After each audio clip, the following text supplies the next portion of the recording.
I'm James from Output Magazine, and I'm lucky to be here at ISE 2014 with Bryan Crotaz, CEO of Silver Curve, and Jason Cremins, CEO of Signagelive, who've announced a partnership that's coming to fruition at this show. Bryan, I wonder if you'd just give us a little lead-in as to how the collaboration between you and Signagelive came about and what it means. So we've been developing the Aperture graphics engine for digital signage for the last 2.5 years. We came to the show last year looking for partners, and we started the conversation there with Signagelive, which has come to fruition really over the last 3 or 4 months. We've been working very closely together.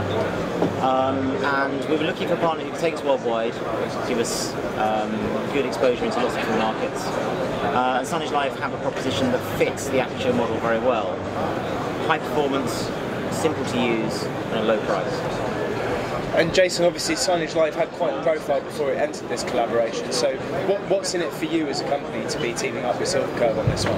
Sure, yeah. I think the key thing for us is that we, as you're aware, Jason, we've got very agnostic in terms of the hardware that we support. So we try and create a kind of environment where we can deliver any content to any device that's got an IP address. One of the things that we've been missing is a proposition basically that sits within the range that can provide very high-end dynamic content. So the ability to integrate data, produce stunning visuals in terms of the device, at a price point that means it's not a high-end PC cost, as really is delivered in the market by a lot of our competitors. So it's a reason why we collaborate with Bryan. Now, a lot of your messaging before the show has hinged on this post-PC idea. Are we truly at that place in the market now, Bryan? Yes. The chips that are now available in mobile phones have the same graphics power as the original Xbox, for example. So there's an enormous amount of graphics power in those chips. And when you think about what we do with digital signage, 90% of it's about the visuals. And we need a big, strong graphics processor. In the past, that's meant a desktop gaming graphics card, which was £200 or £300 on its own, in a PC, which might cost £600 in total, £100 for Windows on top. You're looking at £700 to the customer before they've bought any digital signage software. What we can do is bring them a box that's £300, costs £3 a year to run rather than £70 a year to run in power, and suddenly the customer's made a huge saving, but they get the same graphics, they get the same ability to run software that they got on the PC platform.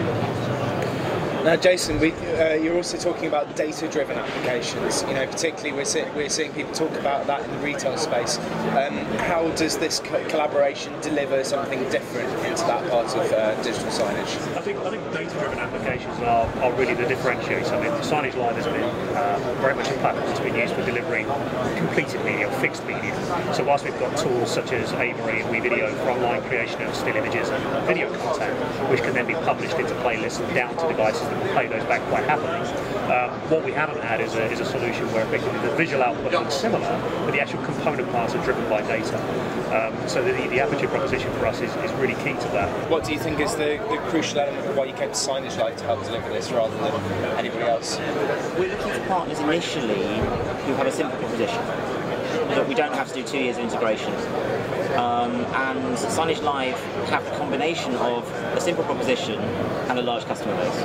And from a starting partner, it's a perfect place for us to be. And Jason, if people are going to come to the stand at ISE this week, what is the one thing you really want them to take away about what you've been doing with Silver Curve? I think the key message is that don't be scared of digital signage in particular. I think the complexity of signage has been the barrier to scale. But we've seen a situation where a lot of organisations have done lots of trials, but the return on investment hasn't been there. Okay? If it's been more complex applications, the cost has gone up. The boxes have been more expensive, the applications have been more expensive, and that's really where we feel Aperture really fits. It's for the first time we've got something that does give that price performance that wasn't available before. And do you think that between you, it's a question for both of you to wrap up, do you think that between you this is the definitive entry-level product now in this market? I certainly agree. I think it is. I think in terms of what Bryan's able to do in terms of extracting the power from very low cost graphics but very highly scalable performance is pretty immense. He's created effectively a new environment for the digital signage industry on a player that didn't exist prior.